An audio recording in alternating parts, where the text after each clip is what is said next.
Welcome to Physics Nextbook. In this video, we shall check out the most famous equation in the history of physics, E equals mc squared. While recognized by most, this simple-looking equation is understood by, let's say, not so many. For example, we often see people claiming this equation is incomplete, but that statement is not always correct. Basically, there are a few things to clarify. So let's begin. Though small in appearance, E equals mc squared actually has a lot packed in.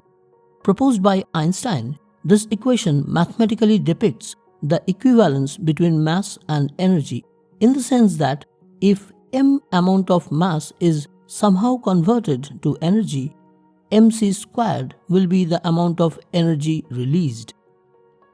Because c being the speed of light is a large number, a small amount of mass converted amounts to a lot of energy. This theoretical assertion was later verified in nuclear reaction experiments, and the whole world has come to know about it in the form of the atomic and nuclear bombs. But the essential question one should first ask is, which mass are we talking about here? In physics, we encounter various kinds of masses. There is the inertial mass that appears in Newton's second law, determining the acceleration a of a particle under some applied force F. Then there is the gravitational mass, appearing in the Newton's law of gravity. We encounter them both in the non-relativistic or Newtonian mechanics. If we go over to the relativistic scenarios, there is the rest mass, which is a Lorentz scalar or a Lorentz invariant quantity, meaning it does not change value when we Lorentz transform from one inertial frame to the next. Then there is also this relativistic mass, which is Lorentz factor gamma times the rest mass. So it does change value with the particle's velocity, since gamma is a function of the particle's velocity. So we must first specify which one is being used in the mass-energy equivalence relation.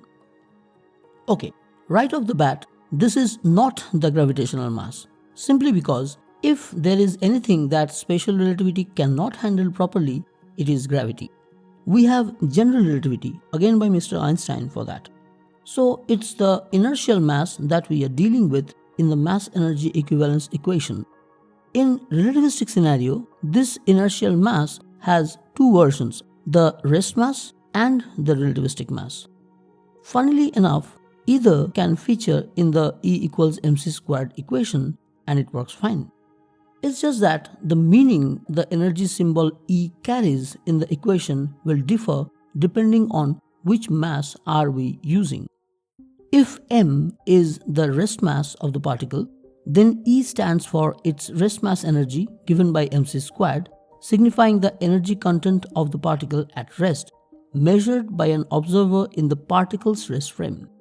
In this case, we can indeed say this equation is incomplete because it does not give us the full picture of the mass-energy relationship of this particle.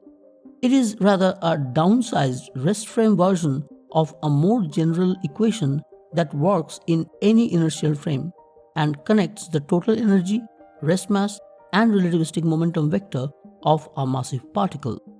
This general equation goes by the name of relativistic energy-momentum relation or relativistic dispersion relation.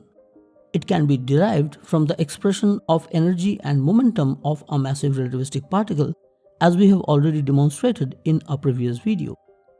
The relativistic momentum p of the particle from the perspective of some inertial frame observer who sees it not at rest but move with some velocity v is the product of the particle's rest mass, velocity, and the Lorentz factor gamma.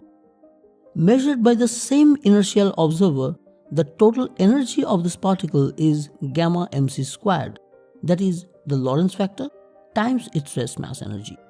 When we substitute for the Lorentz factor gamma to express this total energy in terms of the particle's relativistic momentum p, we end up getting the relativistic energy-momentum relation.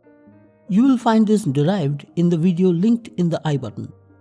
This relation says that in the total energy E of a particle, both its rest mass m and relativistic momentum p contribute, But instead of being added up directly, the two parts combine like the components of a vector. First they are to be squared, then added, and finally put under a square root. But obviously, total energy is not a vector. So what is going on here? That is the story for some other time. For now, let's take it as it is and move on. Obviously, in the particle's rest frame, where it has zero velocity, its momentum p given by gamma mv is zero, and hence its total energy consists of only the rest mass energy mc squared. But in any other inertial frame, the total energy receives contribution from the particle's motion also through the p squared c squared term. Now, the relativistic momentum p equals gamma mv can be made to look like the more familiar Newtonian definition of a particle momentum, that is mass times velocity, if we define gamma times the rest mass m as relativistic mass.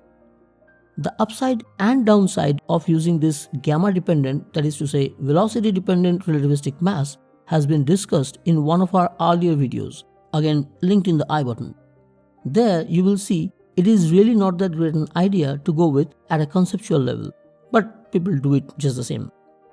In terms of this relativistic mass, the original expression of the particle's total energy gamma mc squared becomes relativistic mass times c squared, which sort of resembles the rest mass energy expression. Thus, if we use the velocity-dependent relativistic mass in this E equals mass times c squared equation, it is the full version of the mass-energy relation, and in that case, it is wrong to say it is incomplete.